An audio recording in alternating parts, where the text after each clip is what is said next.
Hola, mis ilustres estudiantes.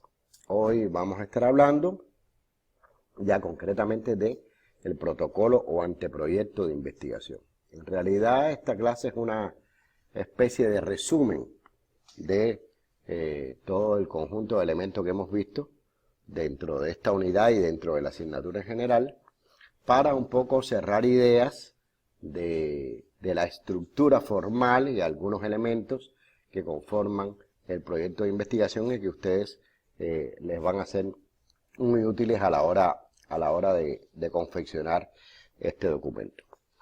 Entonces, bueno, empezaríamos por un poquito conceptualizar qué cosa es un protocolo de investigación. Pues no es más que un informe escrito que contiene todos y cada uno de los pormenores de la culminación de la etapa de planificación. Recordad que el protocolo está incluido en la etapa de planificación de una investigación científica que se pretende realizar.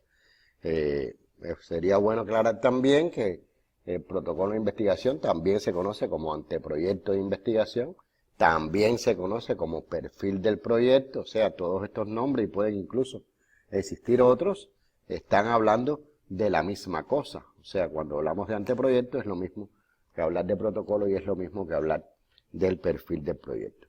Ahora, ¿cuál es la utilidad de un protocolo o un anteproyecto de investigación? Bueno, en primer lugar, es la guía de trabajo para el propio investigador. O sea, permite, una vez que el investigador ha diseñado el protocolo, orientarlo en las etapas que debe acometer en la investigación científica. Por otro lado, garantiza la continuidad de esa investigación ante cualquier eventualidad. Se enferma el investigador principal, se jubila, sale del país, no vamos a pensar en que fallece, pero simplemente por alguna u otra causa, digamos que la dirección de esa investigación ya no se puede contar con ella, y por supuesto ese documento es una guía para el resto del equipo de investigación que tiene que continuar el proceso investigativo. Y finalmente tiene una función organizativa o administrativa, ¿verdad? Ustedes de hecho deben confeccionar un protocolo de investigación, entregarlo al honorable consejo, después presentar ese protocolo frente a la comisión de titulación. O sea, ahí hay toda una función de tipo administrativa que va a permitir que ese protocolo sea o no aprobado y que forme parte entonces de la culminación o sea, como trabajo de culminación de sus estudios.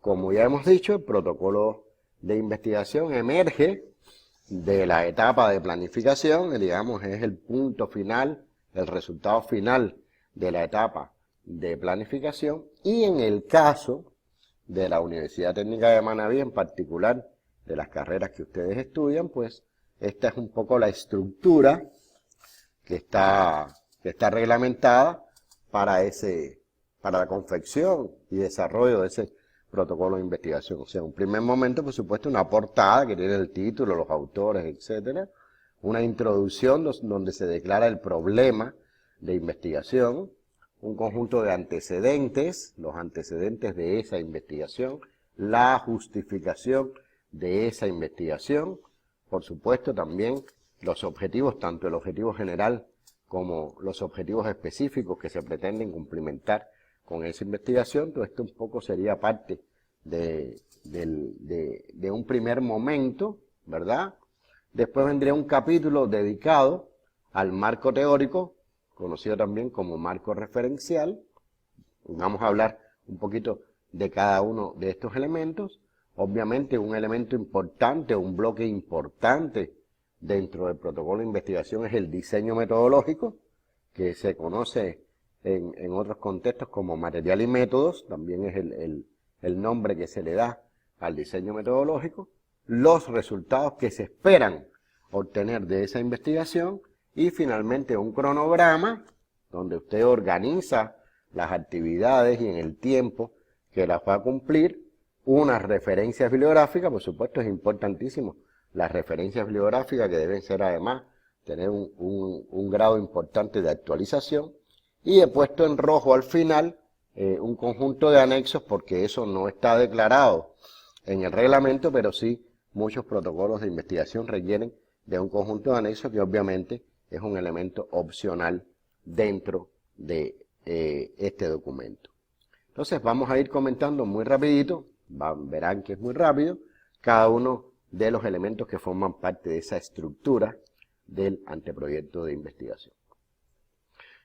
Yo lo he dividido, digamos, en tres grandes elementos, una parte preliminar, un cuerpo y un final, ¿verdad? En esa parte preliminar estaría la presentación y el índice, en el cuerpo la introducción, los antecedentes, la justificación, el problema, la hipótesis y los objetivos. Hago una aclaración en este sentido, que en el caso de los anteproyectos de investigación de acá de la Universidad Técnica de Manabí, la hipótesis no es obligatoria, de hecho no está contemplada dentro de la estructura, pero hay algunas investigaciones que es interesante la postulación, el planteamiento de una hipótesis. Dentro de ese cuerpo también se ubica el marco teórico y el diseño metodológico. Ya al final entonces tendrían lugar o se colocarían los resultados esperados, el cronograma de investigación, las referencias bibliográficas y los anexos que, como vimos, son opcionales. Hablemos entonces muy rapidito de ese preliminar que está compuesto por la presentación y por el índice. Bueno, la presentación obviamente debe tener el nombre de la universidad, de la facultad, de la carrera, el nivel y el periodo, conjuntamente con los logotipos de las facultades y de las carreras, y el título, o sea, un título que de forma específica, clara, concisa, en unas 15 o 20 palabras, permita identificar el tema fácilmente. Cuando se dice 15 o 20 palabras es un aproximado, pueden ser 14 y pueden ser 25. Lo que se recomienda es que los títulos no sean muy largos y que constituyen, digamos, la esencia de la investigación. O sea, un lector observando el título pueda tener una idea más o menos clara de qué trata la investigación. Por ejemplo, un título pudiera ser apuntes descriptivos analíticos de la angiopatía diabética de los miembros inferiores en pacientes hospitalizados en el Instituto Nacional de Angiología. Ese es un título que a mi modo de ver es un título demasiado largo, no creo que sea necesario declarar que son apuntes. O sea, ese título se pudiera, digamos, construir de otra manera mucho más eficiente, que a mi modo de ver sería más o menos así: angiopatía diabética de los miembros inferiores, epidemiología descriptiva y analítica. Fíjense cómo es un título que resume de una manera más precisa y más clara cuál sería el contenido de ese protocolo de investigación. Y finalmente, bueno, el nombre y apellido de los participantes y la fecha, que usualmente se pone el mes y el año de realización. Un resumito sería más o menos así, ¿ven? Los logos, tanto de la universidad como de la facultad, de la carrera en este caso, de laboratorio clínico, es el ejemplo que estoy poniendo, el nivel, el periodo en que transcurre ese nivel, un título anteproyecto de investigación, el título, el que sea, los integrantes y al final entonces el mes y el año de realización o de entrega de ese protocolo de investigación. En cuanto al índice, bueno, obviamente el índice es el momento, la parte del documento que permite orientar al lector rápidamente en dónde están determinados elementos del contenido. Aquí el índice que le estoy presentando es el índice de una tesis doctoral. Obviamente en su protocolo ya vimos que no va a hipótesis, ni tampoco tienen que declarar la novedad científica y el beneficio esperado en una tesis de doctorado. Sí. Y este capítulo 1, que se llama revisión bibliográfica, en el caso de ustedes, se va a llamar marco teórico o marco referencial. Pero básicamente lo que pretende el índice es ubicar de manera muy rápida a los lectores sobre determinadas temáticas que les interesen de ese protocolo de investigación. Importante que deben estar numerados, ¿se acuerdan cuando hablamos de eso? Debe estar numerado por epígrafe. Y hoy en día, bueno, el procesador de texto Microsoft Word tiene una manera de hacer automáticamente el índice. O sea que realmente la estructura y la confección del índice hoy no es para nada un problema.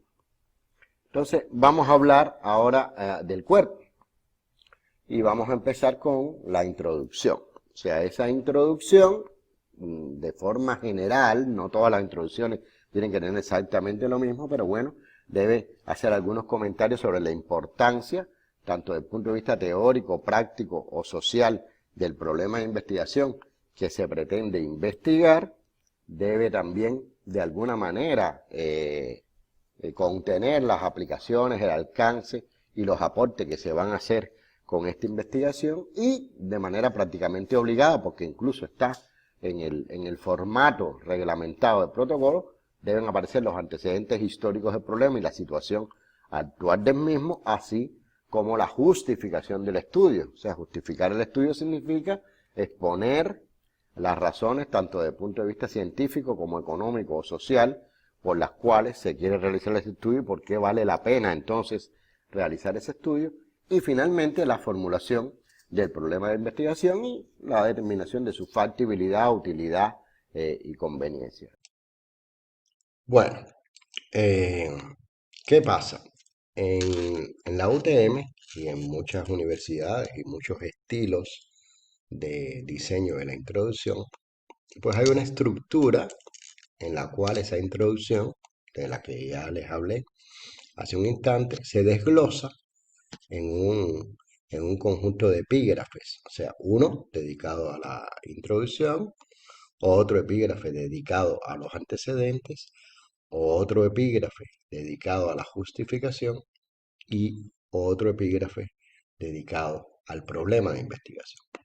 Eh, Debo aclarar que muchas veces el orden se puede invertir, pero obviamente este epígrafe de la introducción es el primero que se reporta como parte del anteproyecto de investigación. Entonces yo ahora lo que voy es a comentar muy rápido, les voy a dar algunas orientaciones sobre cómo escribir cada uno de estos epígrafes, qué elementos son los que usted debe tener en cuenta para, para, para dar cumplimiento a estos elementos que forman parte del, de la parte preliminar del anteproyecto de investigación.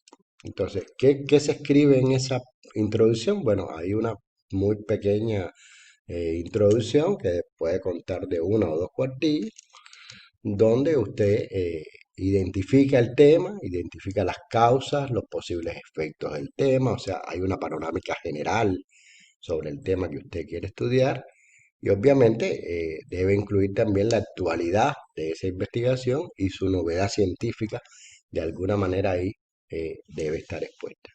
Puede incluir citas bibliográficas, esto es un elemento importante, porque tengo entendido que ustedes les han dicho, no sé de dónde han sacado, que la introducción no lleva citas. Lo que no es que esté prohibido, sino que debe tratar de evitarse son las citas textuales. Textuales. Pero, obviamente, en esta introducción usted está haciendo referencia a determinados elementos de la temática que pudo tomar de otro autor. Por tanto, esos autores hay que referenciarlos también en la introducción. En relación con los antecedentes, bueno, ya sabemos lo que son los antecedentes, o sea, resume de alguna manera los resultados obtenidos por otros estudios en temáticas similares. Y por supuesto aquí en los antecedentes, dado que usted va a hablar de otras investigaciones, es obligatorio incluir citas bibliográficas en lo posible de actualidad de los últimos 5 años, los últimos 6 años. O sea, algunos tips o algunas orientaciones, bueno, pues en estos antecedentes usted debe intentar con la redacción responder si existe en el mundo o en el país alguna experiencia relacionada con esa investigación o con resultados similares o diferentes a los que usted espera obtener. Eso es lo que ustedes conocen como macro, meso y micro, o sea, a nivel mundial, a nivel continental y finalmente a nivel de país o de región o de localidad. Y por supuesto debe describir ahí cuáles han sido los resultados fundamentales de esas experiencias, son los antecedentes de su investigación, qué publicaciones hay relacionadas con su investigación y a qué conclusiones arribaron, porque esos son puntos de partida importantes que le van a servir para su investigación. Y también, por supuesto, es interesante que usted incluya ahí lo que usted va a hacer, qué cosa es diferente de lo que ya se ha hecho. O sea, ¿por qué usted considera que lo que se ha hecho es de alguna manera insuficiente? Tal vez insuficiente no es la mejor palabra, pero simplemente usted a lo mejor encontró usted quiere trabajar los factores de riesgo, yo qué sé, de la anemia ferropénica, por ejemplo, en Portoviejo, en un hospital en particular, y sin embargo ya hay estudios que son a lo mejor en otros países, o a lo mejor en el mismo Ecuador, pero no en Puerto Viejo, pero a lo mejor en Puerto Viejo, pero no en el mismo hospital o no en el mismo periodo. Por tanto, esos resultados son un punto de partida para usted y obviamente usted debe tener resultados que complementen los que ya se han encontrado y es además un complemento y un aporte a la ciencia en este sentido. O sea, esos son elementos claves. Repito, es obligatorio incluir citas bibliográficas de actualidad. En relación con la justificación, pues la justificación es la motivación por la cual se va a realizar ese proyecto. O sea, la justificación tiene que incluir necesariamente el impacto, la relevancia que tiene esa investigación, el aporte que usted va a hacer con esa investigación. O sea, debe argumentar las razones que se tienen para investigar ese tema, por qué a usted le interesa investigar ese tema desde el punto de vista científico, cuál es la utilidad teórica y práctica de esa temática de investigación. Y muy importante, este cuarto punto, usted debe mencionar quiénes serán los principales beneficiarios del documento final, o sea, eh, quiénes se van a beneficiar con esa investigación. Obviamente, si es una investigación que trabaja con un grupo poblacional, con pacientes, los pacientes, los enfermos de esa patología que usted está estudiando serían los principales beneficiarios. También sería beneficiario el hospital, también sería beneficiario el sistema de salud, también sería beneficiario finalmente la ciencia, ¿verdad? Y por supuesto aquí en esta justificación usted debe presentar la viabilidad. O sea, esa tiene que ser una investigación viable que se pueda hacer y que tenga una relación costo-beneficio favorable. O sea, el beneficio que usted obtiene en la investigación tiene que ser muy superior al costo que va a tener esa investigación. Por supuesto, la oportunidad, el efecto, los impactos y el problema de factibilidad, que tiene también que ver con la viabilidad, o sea, económicamente, técnicamente, bibliográficamente, usted puede emprender esta investigación, hay literatura suficiente, hay dinero suficiente, los investigadores están verdaderamente capacitados para acometer esa investigación, los investigadores en este caso son ustedes. O sea, estos son, digamos, algunas orientaciones que tienen que ver eh, con la manera en que usted va a escribir ese momento preliminar que incluye, repito, la introducción, los antecedentes, la justificación y también el problema de investigación. Pero bueno, del problema yo no voy a hablar. El problema, hay una clase, una videoclase pregrabada que está absolutamente dedicada al problema de investigación. Está ahí en el, en el fin de ciclo, en la pestaña de videoclases, como ven, es una videoclase dedicada única y exclusivamente al problema de investigación que usted debe revisar y ahí están todos los elementos claves para poder eh, redactar ya sea el problema de investigación como la formulación del problema de investigación, que son dos cosas diferentes y están perfectamente explicadas en esa videoclase. ¿Ok? De los objetivos yo quería hacer algún comentario. Bueno, los objetivos ustedes obviamente para construir los objetivos y redactar los objetivos deben revisar la clase correspondiente a objetivos. Esto se lo van a encontrar en, en su, en su aula virtual, supuestamente ya lo deben haber estudiado, pero yo simplemente quería hacer algunos comentarios en relación con los verbos, que siempre hay mucha duda con los verbos. O sea, hay los verbos tal y como se comentó en la clase de los objetivos, deben estar expresados en términos de acciones, pero acciones cuantificables, acciones medibles. Por ejemplo, se aceptan verbos como determinar, identificar, describir, establecer, demostrar, comprobar, valorar, evaluar, verificar y otros. Pero fíjense que el punto común de esos verbos es que permiten valorarlo, permiten medir después si ese objetivo se ha cumplido o no se ha cumplido. Hay otros verbos que son muy generales y realmente no deben aceptarse, como los verbos conocer, estudiar, comprender, saber, investigar es un verbo que para nada debe usarse en un protocolo de investigación, y que si bien estos verbos aparecen en la llamada taxonomía de Bloom, la taxonomía de Bloom no está dirigida específicamente a la investigación, está dirigida a la educación. Por eso es importante que ustedes no utilicen estos verbos como parte de los objetivos que van a plantear, tanto el objetivo general como los objetivos específicos en su protocolo de investigación y por supuesto tampoco en su tesis final. Bueno, referente al marco teórico no voy a hacer ningún comentario. Ustedes ya recibieron una videoconferencia dedicada exclusivamente a la construcción del marco teórico con los elementos que eso implica. Así que lo único que tienen que hacer es revisar esa clase y acometer entonces el diseño del marco teórico en función de los elementos que allí se trataron.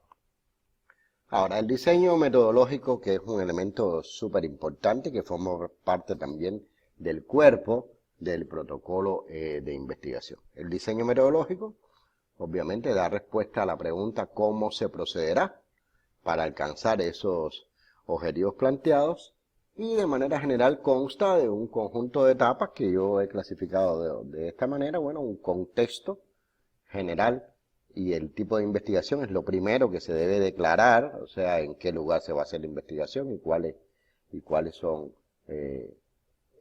o sea, cómo es la clasificación, dentro de qué clasificación se puede incluir la investigación que usted realiza. El universo, población y muestra, obviamente es un elemento que también debe ser declarado en el protocolo. La conceptualización y operación de las variables, esto es un elemento súper importante porque da una medida de cómo usted va a realizar las mediciones, ¿verdad? Obviamente también debe describir las técnicas y los procedimientos más importantes a tener en cuenta para recoger esa información de las variables que conceptualizó previamente, y finalmente cómo va a procesar los resultados, o lo que es lo mismo, cuál es el plan de análisis estadístico que usted va a seguir.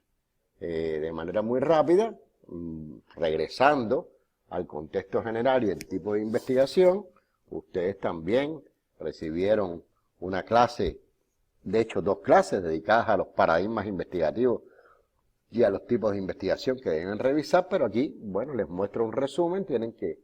Usted tendrá que declarar en su protocolo si su investigación es de un paradigma cualitativo o cuantitativo, si es descriptiva o analítica, si es longitudinal o transversal, observacional o experimental, retrospectiva o prospectiva, y no se trata solo de declararlo, sino de fundamentar por qué su investigación es de un tipo u otro tipo. O sea, eso hay que explicarlo, no se trata solamente de decir esta es una investigación de tipo cuantitativo, analítico, transversal, experimental. No, hay que explicar, hay que profundizar y fundamentar por qué es cuantitativa, por qué es analítica, por qué es transversal y por qué es experimental en el caso de que esa sea la clasificación de la investigación que usted va a acometer. Eso relativo al contexto general y el tipo de investigación. En cuanto al universo, la población y la muestra, también se dedicó una conferencia a estudiarlo. Yo simplemente voy a recordar que hay 2 tipos de muestras: la probabilística, que puede ser simple o estratificada, y la no probabilística, y que además en este contexto, en este epígrafe de población y muestra, si usted trabaja sobre todo con sujetos, con personas, debe declarar los criterios de inclusión, que obviamente son aquellas características que necesariamente deberán tener los sujetos de estudio, debe declarar los criterios de exclusión, que son aquellas características cuya existencia obligue a no incluir un sujeto determinado por una patología o por lo que sea, por un criterio que usted establezca, no lo debe incluir como elemento de estudio. Y también están los criterios de eliminación, que son aquellos que al presentarse en los sujetos que ya están incluidos en el estudio, obliguen a prescindir de ellos. O sea, si alguien se enferma, si alguien se retira por cualquier causa, ¿verdad? O tiene alguna patología, incluso le aparece alguna patología que inicialmente estaba en los criterios de exclusión, pues eso obligará al investigador a prescindir del estudio y, por supuesto, a sacarlo inmediatamente del estudio. El otro elemento sería la conceptualización y operacionalización de las variables. También dedicamos toda una videoconferencia a ese elemento, por tanto, igualmente los invito a revisar esa clase. Y solamente quiero llamar la atención en un elemento, y es que algunas normativas, como las de la UTM, creo, colocan esta etapa al final del marco teórico, o sea, la conceptualización y operacionalización de la variable, que muchos formatos y muchas estructuras de protocolos de investigación la incluyen dentro del diseño metodológico. En el caso de las tesis de la UTM, sobre todo de ciencias de la salud, yo he revisado varias y me he dado cuenta que esta conceptualización y operacionalización de las variables va antes del diseño metodológico. O sea, usualmente en los protocolos está ubicada después del marco teórico. O sea, al final del marco teórico, antes de entrar en el diseño metodológico, parece ser una tendencia, parece ser una norma, que ahí es donde se incluye la conceptualización y operacionalización de las variables. Siempre les he comentado que eso da igual, no tiene ninguna importancia, el lugar donde se ponga no es lo que define. Lo que sí debe quedar muy claro para todos es que hay una necesidad importante, es muy necesario conceptualizar y operacionalizar las variables con vistas a poder medirlas y, por supuesto, con vistas a cumplimentar los objetivos que se plantean en la investigación. Referente a la descripción de técnicas y procedimientos más importantes, también se dedicó una videoconferencia a este tema. Por tanto, lo único que les puedo sugerir es que nuevamente la revisen, y tampoco voy a hacer ningún comentario en ese sentido. Y finalmente, en el plan de análisis estadístico sí me quiero detener. Esto se correspondería ya con el procesamiento de la información, o sea, en dependencia de la complejidad del protocolo de investigación, que por supuesto depende de la complejidad de la investigación que se quiera acometer. Muchas veces es necesario realizar un análisis estadístico que va más allá de la estadística descriptiva, o sea, no solo es sacar una media o un porcentaje, sino que necesita de otras pruebas. No necesariamente usted tiene que conocer todas las pruebas, ni tampoco su tutor necesariamente tiene que conocer y ser hábil y tener habilidades desarrolladas en el campo de la estadística. Por tanto, este es un momento en que usted necesariamente tiene que consultar al estadístico, tiene que consultar a un profesional del campo de la estadística, explicarle qué es lo que usted está haciendo con su investigación, explicarle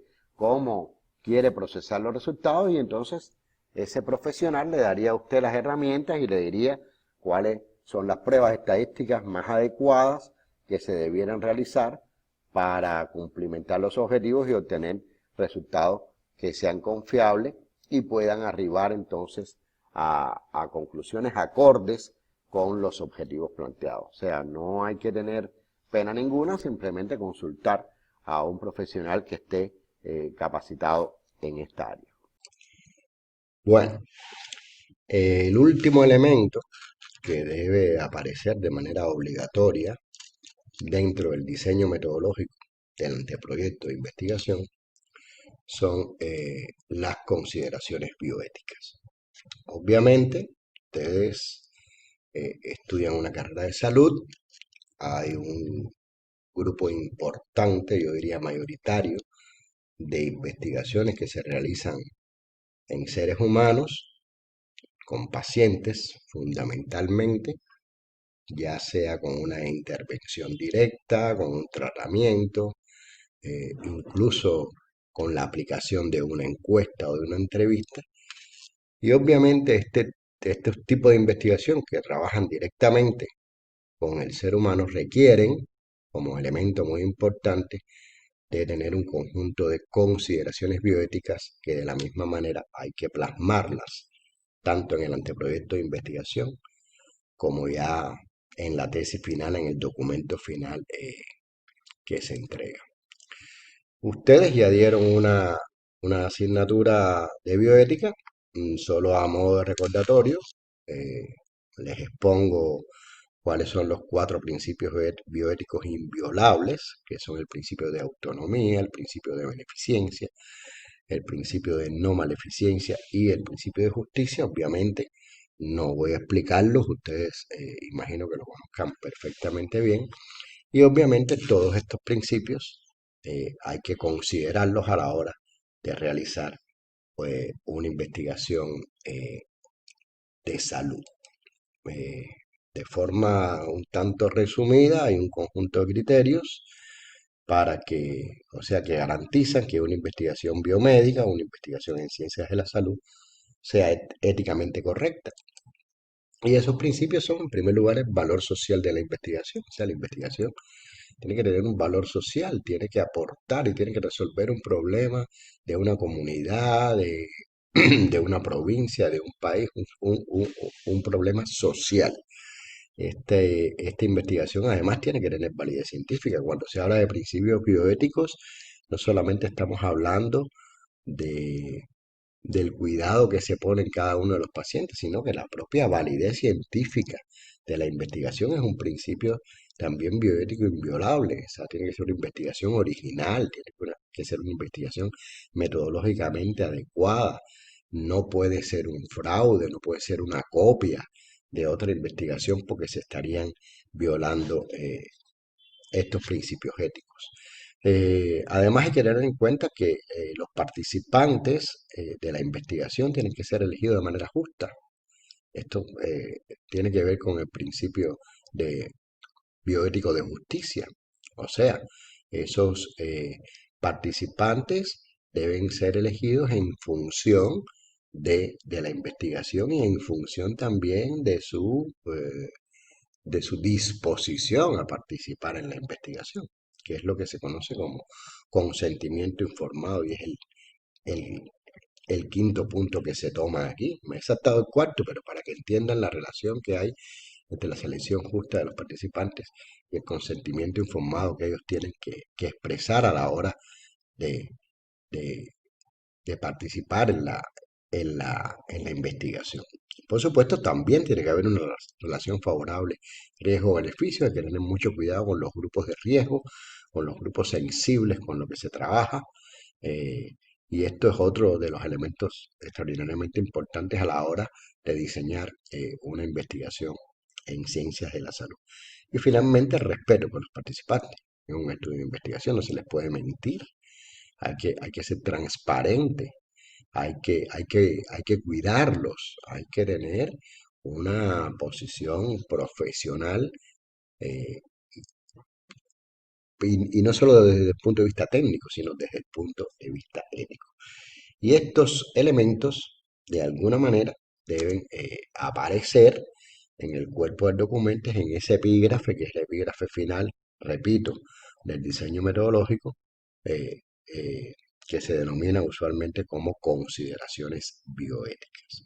O sea, todos estos elementos, de alguna manera, tienen que aparecer. Yo les traigo aquí un ejemplo de de unas consideraciones bioéticas de una tesis eh, de titulación, este un trabajo de titulación de la carrera de laboratorio clínico. No voy a leerlo, de todas maneras ustedes tienen una presentación en PowerPoint donde está esta misma videoclase, supuesto sin voz y pasa a PDF y además pueden detener el video si quieren profundizar. Pero sí llamo la atención que fíjense que está señalado en rojo que se solicitará mediante documento de consentimiento informado la participación voluntaria de los trabajadores, en este caso del laboratorio clínico, porque es el objetivo fundamental de la tesis. Por otra parte, esto es otra cosa importante que tiene que aparecer: se guardará confidencialidad para salvaguardar la integridad de los participantes. O sea, esa es una información confidencial. No se puede socializar esa información. Incluso una tesis, si uno tiene que hacer referencia a determinados pacientes, esos pacientes se codifican con un número. Y finalmente, hay que declarar también que no hay ningún tipo de conflicto de intereses, ni ninguna relación económica, personal, política, interés financiero ni académico que pueda influir en el juicio. Esos son tres elementos claves que deben aparecer como parte de la, de las consideraciones bioéticas. Y bueno, finalmente quiero hacer un comentario sobre cuáles son los documentos que deben ser entregados a la Comisión de Bioética para la aprobación del anteproyecto de investigación, porque una vez que ese anteproyecto está aprobado por el Honorable Consejo Directivo, debe pasar obligatoriamente por la Comisión de Bioética. Y a esa Comisión de Bioética se envía un conjunto de documentos. En primer lugar, el oficio de solicitud de los investigadores a la Comisión de Bioética para que se revise el anteproyecto, súper importante. Hay que adjuntar también el oficio del Honorable Consejo Directivo en el que se aprueba el tema y el tutor de la investigación.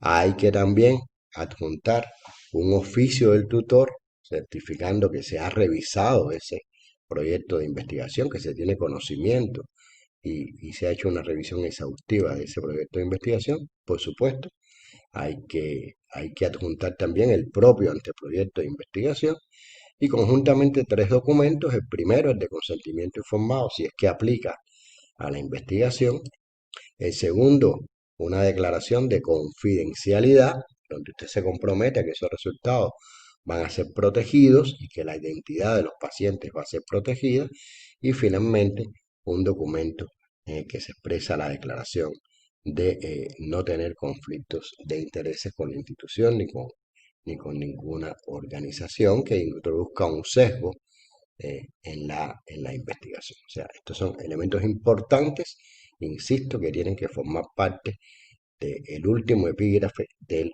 diseño metodológico de la investigación. Nos quedaría entonces la parte final, que estaría integrada por los resultados esperados, el cronograma, las referencias bibliográficas y los anexos, que estos últimos, como ya les comenté, son opcionales. Bueno, los resultados esperados, ¿qué son? Pues ni más ni menos que los productos tangibles que el proyecto mismo debe producir para alcanzar sus objetivos. En otras palabras, usted debe basarse en los objetivos que se planteó para describir los resultados que se esperan. O sea, para cada uno de los objetivos específicos del proyecto deberán definirse los resultados esperados. Los resultados esperados no son más que las metas correspondientes que usted declara inicialmente en los objetivos. Ahora, cuando usted plantea los resultados que se esperan, esos resultados deben plantearse en términos verificables, en términos cuantificables o cualificables, en dependencia si la investigación es cualitativa o cuantitativa. Ejemplo, pueden ser magnitudes físicas o monetarias, pueden ser magnitudes absolutas o relativas.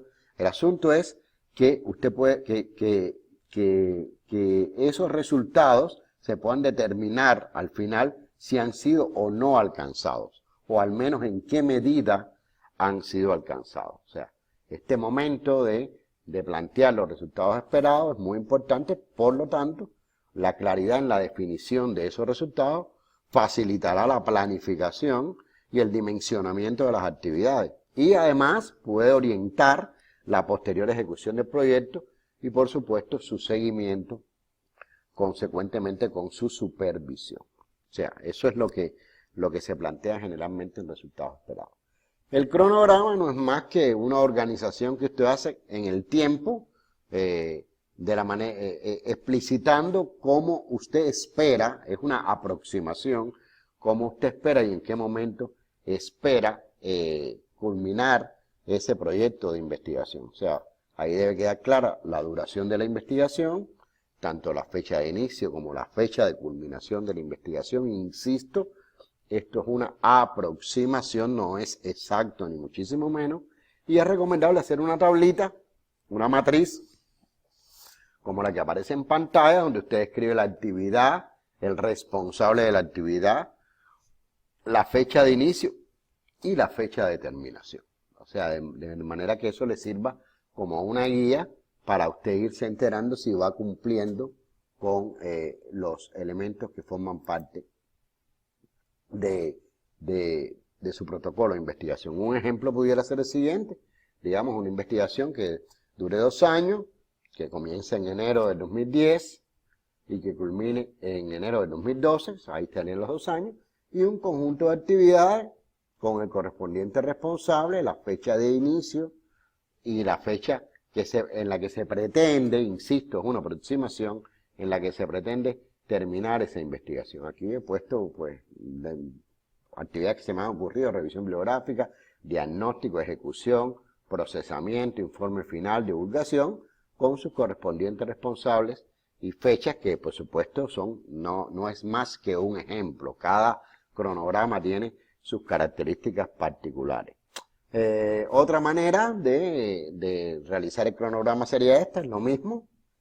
O sea, lo que aquí ya se está definiendo, una especie de calendario, ¿verdad?, con las actividades, y usted va marcando qué actividades tiene ejecutadas, ya están completas, qué actividades están a medio hacer, o sea, que están ejecutadas de manera incompleta, y qué actividades aún no han iniciado. O sea, son 2 maneras diferentes de organizar el calendario o el cronograma de la investigación, pero ambas son totalmente válidas. Cualquiera de las 2 se puede utilizar.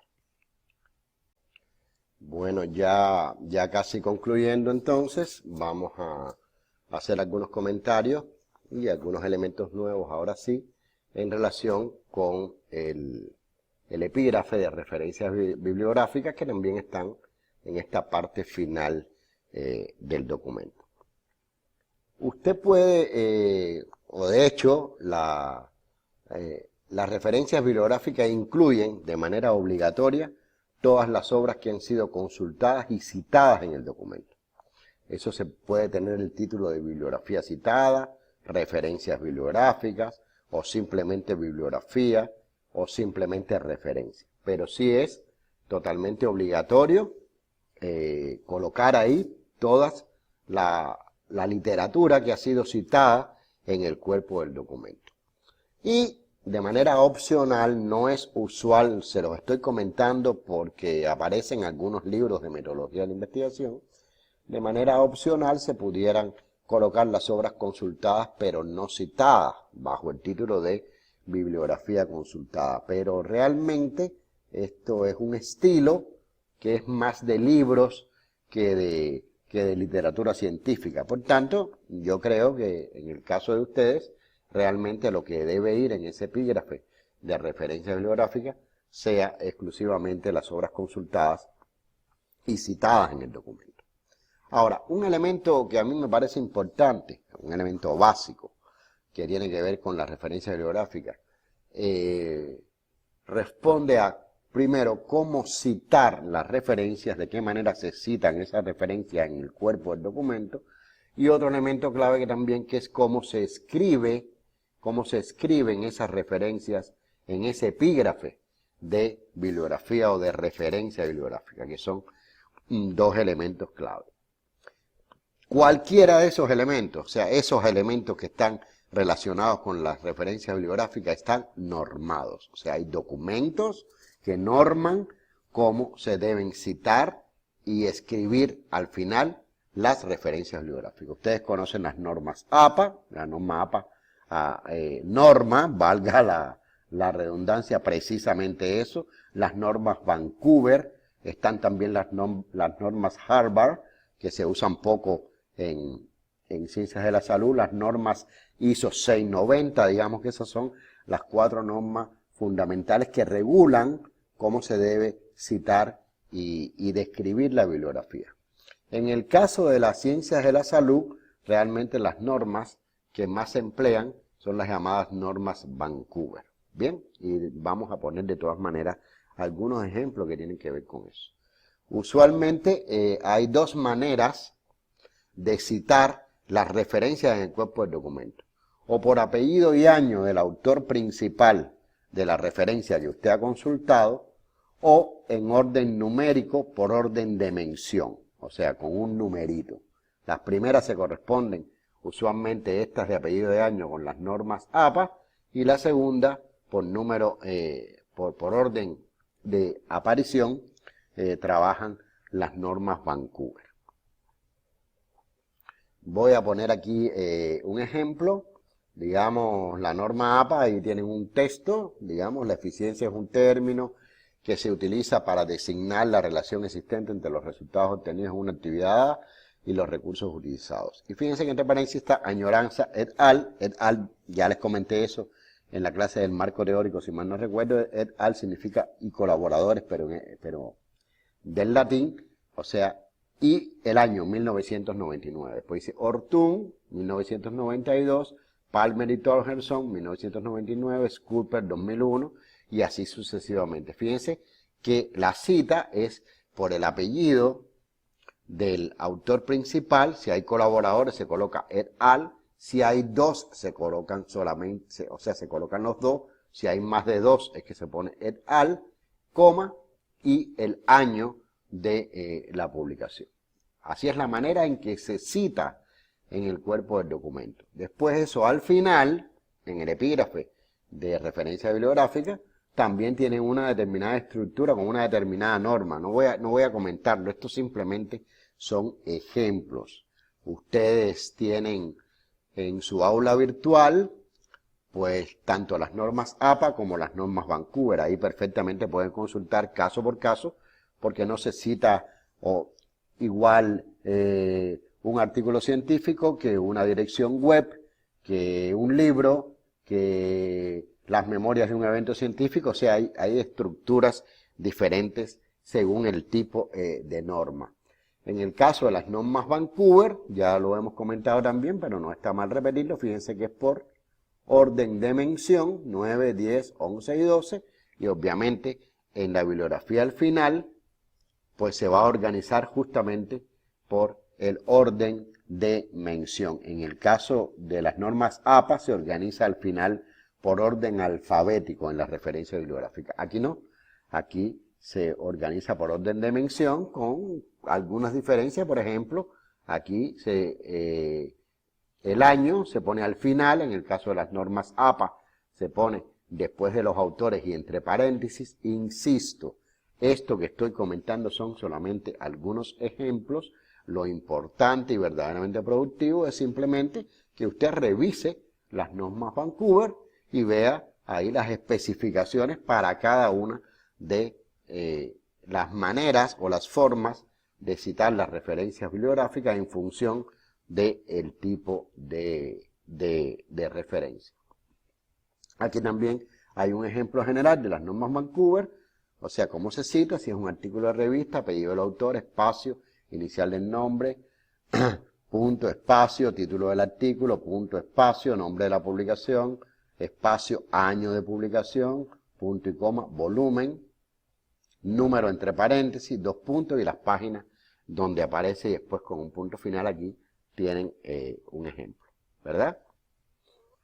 Y otro ejemplo de cómo se citaría una monografía en internet, pero vuelvo y repito que estos son simplemente ejemplos. O sea, lo importante es que ustedes hagan una consulta directa de las normas Vancouver o de las normas APA en dependencia de la normativa de la UTM, que me parece que en el caso de ciencias de la salud hay que hacerlo por las normas Vancouver.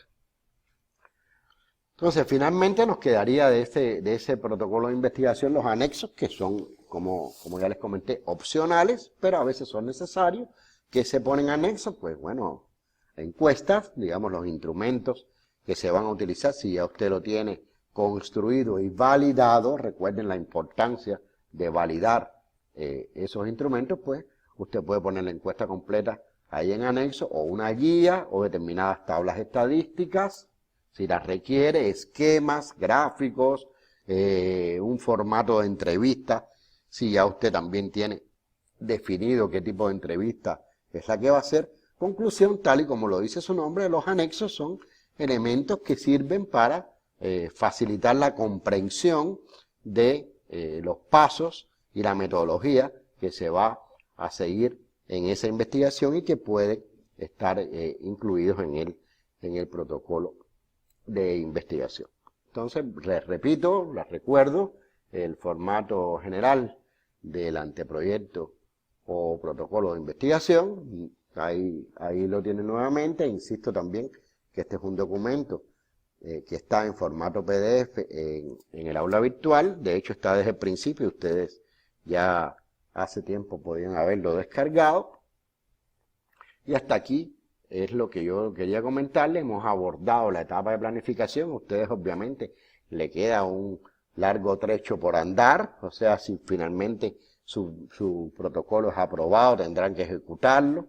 Tendrán que procesar los resultados que se obtengan en el tiempo en que ustedes hayan previsto terminar la investigación y elaborar el informe final para finalmente defender su investigación y ganar, ¿no?, el título correspondiente con la carrera que están estudiando. Yo, no obstante, les comento que la confección de ese informe final está en un manual, que es el manual de trabajo de titulación, que también yo se lo he colocado en el aula virtual para que en su momento, o sea, lo pueden descargar ahora y tenerlo guardado para cuando ya les toque, y ojalá no sea muy lejano, les toque escribir y entregar su trabajo de investigación culminado.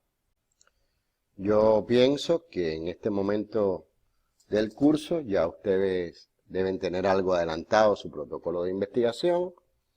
Imagino que al menos el problema científico y los objetivos generales y específicos ya deben estar diseñados. De la misma manera creo que es momento que ya tengan adelantado el marco teórico, tal vez no completo, pero sí lo suficientemente adelantado. Y creo que es momento que empiecen a redactar, si no lo han hecho ya, el diseño metodológico para yo ir poco a poco revisando cada uno de los protocolos, que ustedes saben que es un elemento importante para llevar a feliz término esta asignatura, pero sobre todo para que ustedes puedan presentar ese protocolo al honorable consejo, se lo aprueben y con posterioridad presentarlos también en el tribunal en la comisión de titulación. Yo estoy aquí como siempre, como he estado durante todo el curso, para ayudarlos, para aclarar todas las dudas que necesiten. Y bueno, como siempre, me despido invitándolos a que estudien, a que mantengan la disciplina que han tenido hasta ahora, a que no dejen para el final la estructuración total de ese protocolo de investigación. Y pues nada, aquí estoy para ustedes. Hasta la próxima y como siempre les digo, ya nos estamos viendo.